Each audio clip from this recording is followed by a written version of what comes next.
But the dichotomy that you're talking about is very tricky, because there's a sacrificial element in maturation, right? You have to sacrifice the pluripotentiality of childhood for the actuality of a frame. And the question is, well, why would you do that? Well, one reason is it happens to you whether you do it or not. You can either choose your damn limitation, or you can let it take you unaware when you're 30, or even worse, when you're 40. And then that is not a happy day.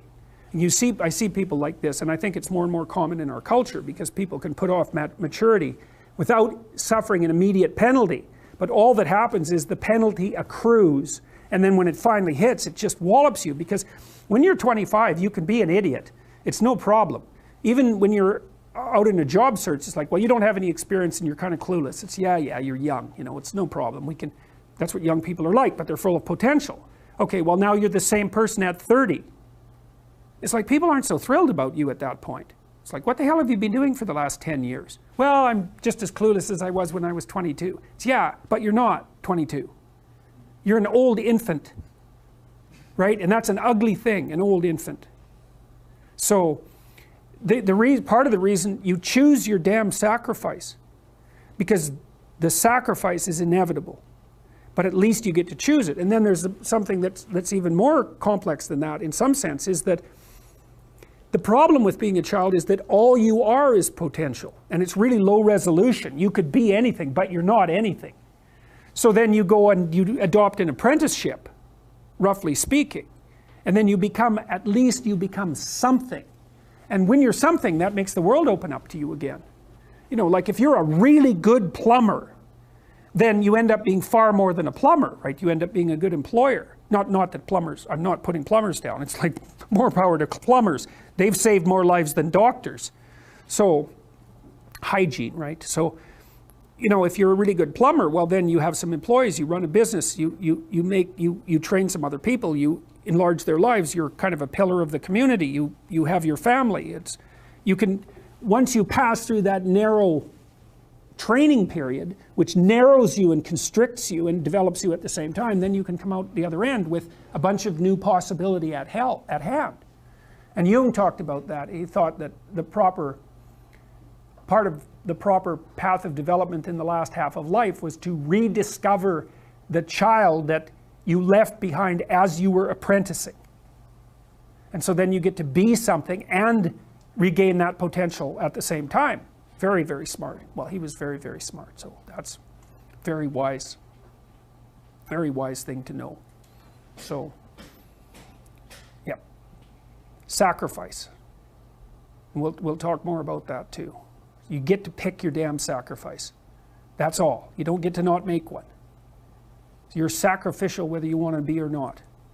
That's a good thing to know as well. So even though it's rather, you know, it's a rough thing to figure out. But other questions? I have one if no one else. Okay.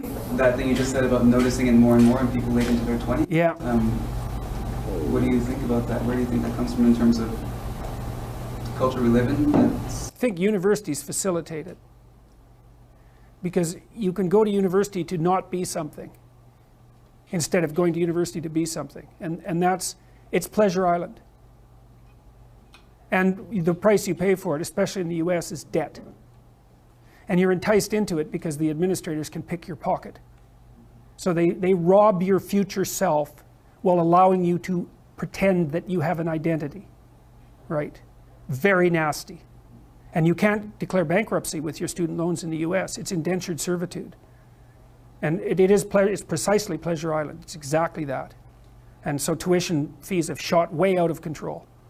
And part of the reason that universities don't make more demands on their students and let them get away with all the things they let them get away with is because they're basically, why the hell would you chase them out?